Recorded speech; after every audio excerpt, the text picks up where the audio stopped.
Hello everyone, my name is Anne. Welcome to Art on the Creek and my home studio in Parker, Colorado.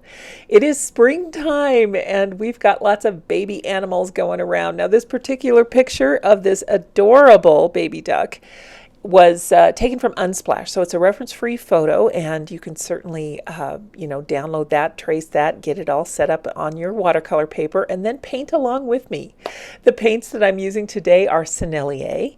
You use any paint set that you want, any paints that you have. Just your basic color of paint sets would work. In fact, I think if you even have your kids' Crayola or Prang paints, anything from the school supply aisle, something that just has a basic array of colors, you will be just fine painting this duck. We're going to start with a yellow here today. The paints that I have are, like I said, Sennelier. This is their travel kit, and the yellow that they include in this set happens to be a lemon yellow, so any kind of a bright yellow that you have. The brush that I'm using is a Trakell Protégé series. It is synthetic Kalinsky Sable, I want to say. I'll put a link to everything that I'm using in the description today so that you'll be able to participate in that if you like. All of those links down below, by the way, will be affiliate links, so I thank you in advance for helping me out by supporting my channel in that way.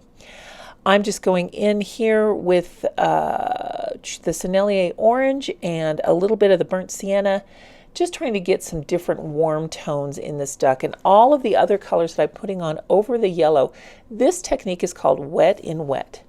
So let's move on to the next part of our duck and let's see where we're going next. I'm going to continue to use this wet on wet technique over here on the right side of the duck, his left, our right. Same color combinations. I'm going in with that lemon yellow first, and then a little bit of the burnt sienna and maybe some of that sepia too.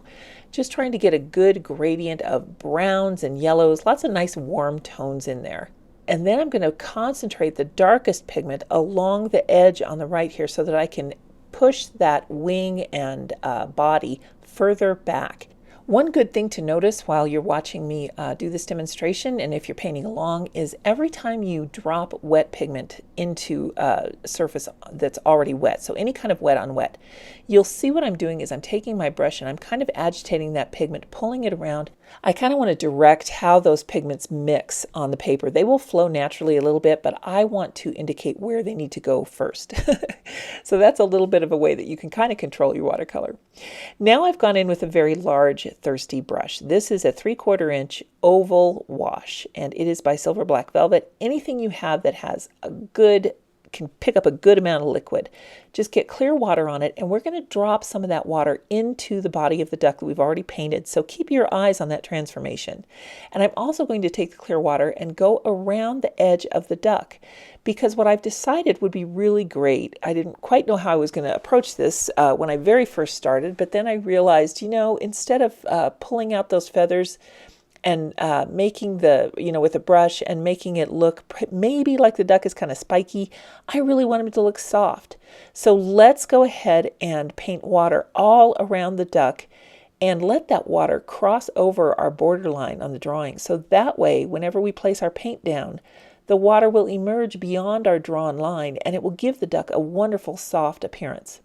So here I am again, dropping in the burnt sienna over the yellow, and now coming in with the sepia. And again, in this particular set, the sepia is the darkest brown. If you don't have that one, you can use burnt umber or a Van Dyke brown, or you can simply mix your burnt sienna with an ultramarine, and that would work as well. Mixing your pigments is always a great idea. In fact, I usually do mix them.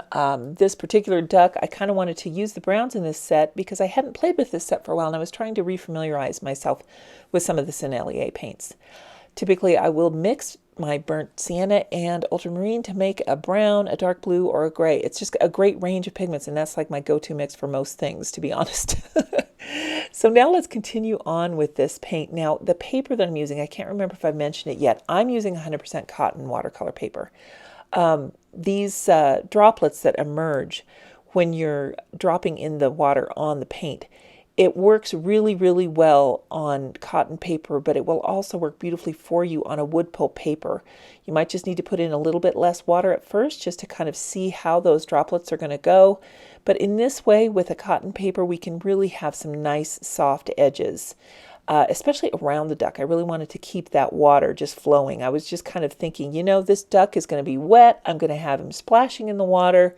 So let's just make the whole thing look kind of watery and wet and soft. And that's where I was headed with it at this point. And I was really pleased that I make that decision. Does that ever happen to you when you're painting? You think, oh, okay, yes, this vision in my head, this is the way this is going to go. And then when you actually sit down to paint, you realize, I think this other way would be better. Well, that's exactly what happened here with this duck. And I'm so glad I changed my mind because I really like the soft feathers that ended up just kind of surrounding him. It's just a little bit floofy. You'll notice that I'm using the darkest pigments to create shadows. For instance, they're under the chin, here right under his eye where we need more highlight, and on the top of the head it's a little bit darker.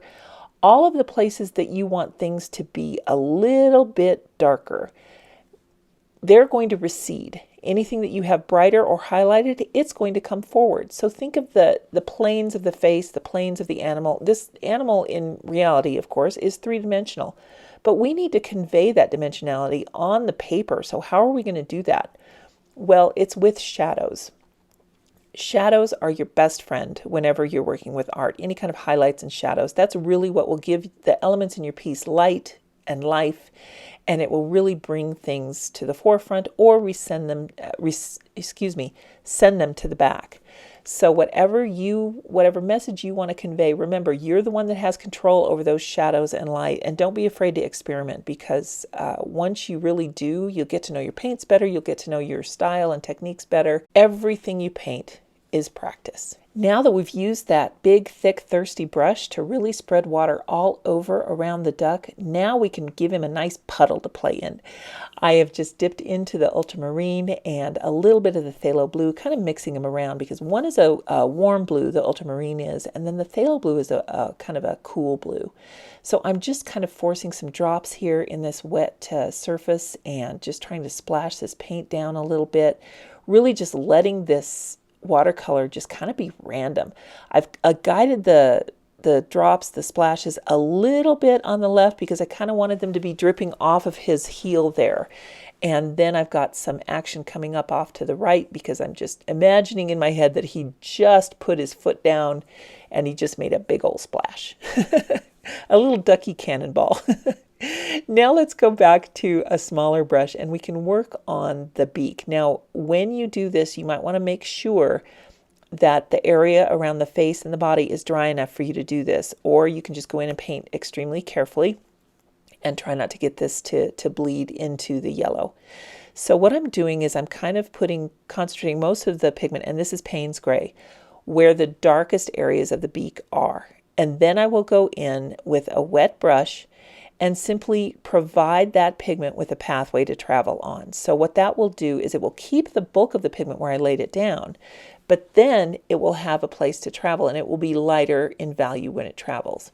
And you can also do some blending in this way too, and you can see that's right what I did there. I blended out that ridge. And by putting down the pigment in this way, where you put it down full concentration and then use a wet brush to kind of sculpt and shape it, you can really create nice contours in whatever you're painting. And again, this duck is a three-dimensional animal, so we're going to need to have those contours.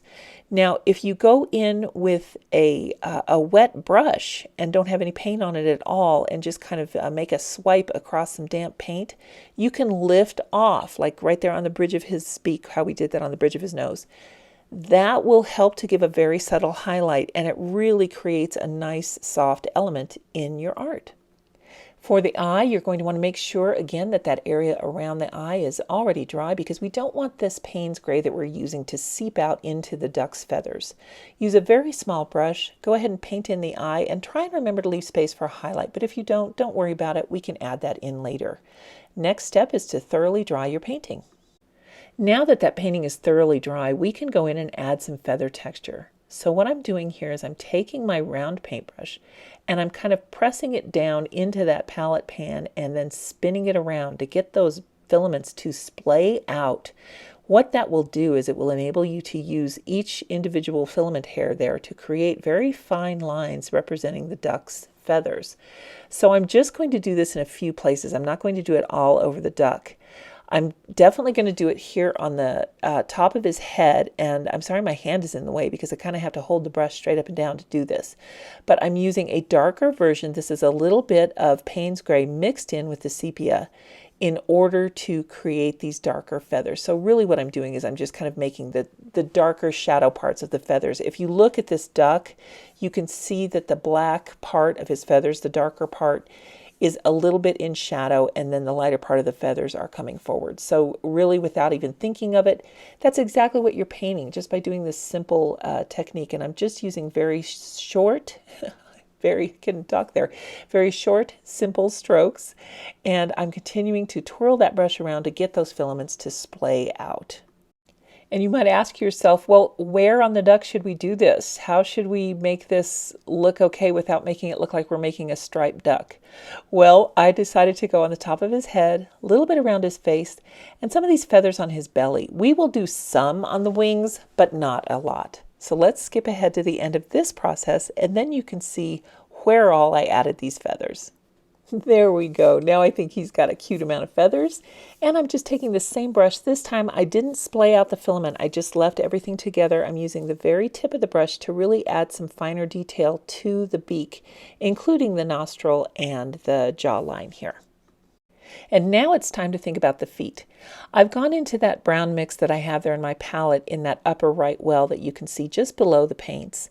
And I'm just putting this brown on the highlighted area of the feet, and then I'm going in here in this little area in between his toes and the webbing, and a little bit on the leg, and I'm putting in Payne's Gray. Now I'm coming back in with a wet brush that I've blotted off, and I'm just going to kind of give this color mix a pathway to go on, because what I want is to have this darker part, the Payne's Gray, be the recessed parts of the leg and foot, and then have the brown area be the highlight. So there's not a lot of difference there. So right now I want to keep this Payne's Gray a little bit pale so that I can see where this is going. I'm also working on a shadow line here under the toes, and then we're going to go back into the Payne's Gray. Now this is wet on damp, and I'm going to drop in more so that you can definitely see how these shadows will help to create dimension in this little footsie. Now we want to repeat that process over here on our duck's right foot. I'm going in with a little bit of the brown that I'm using, which is, in this case, it's probably a mix between the burnt sienna and the warm sepia. And it's a little bit, it's not quite as red, so I think it's probably mostly the sepia. And now I'm going to go in and follow the shadows of where I can imagine that the bones would be from his toes, and the webbing would be in between those toes on the bottom of his foot with the Payne's Gray. So this is really kind of out of my imagination. But there are a few things we already know about duck anatomy by looking at the other foot, right? So we can see that the bones that come down come from his leg, and then there are 3 toes. So those bones, in theory, would show up a little bit on the bottom of the foot, and there'd be webbing in between. I don't know if this is true. I don't know if this is the way duck's feet look on the bottom, but at least it's going to give this some interest and something good to look at that's not just a flat paddle piece. We want to be able to keep this interesting and full of energy and light, and by adding these shadows in here on the other foot as well, even though it's the bottom of the foot, I think we can really achieve that. It's always a good idea to pick up your paper and check to make sure that your proportions are correct before you go in and do any final detail. You can also do that throughout the process. I just wanted to make sure that that foot was looking okay and wasn't too elongated or too skinny. Now we can go in and add the high highlights. And to do this, I'm going to use a white paint pen. You can use a gel pen, a white pastel pencil, a white colored pencil, whatever you'd like to do, gouache, anything that works for you. What I'm doing is just adding some high highlights in the eye, on the bridge of the nose, the tip of the beak, along this ridge here, and a little bit in the feet. So let's see what he looks like when he's all done. Here he is. We want to make sure that everything is completely dry, and I think we've made a pretty cute welcome into spring. I hope you guys enjoyed this tutorial today, and have a wonderful creative week. Enjoy the changing of the season around you, and we will see you next week. Take care, everyone. Bye now.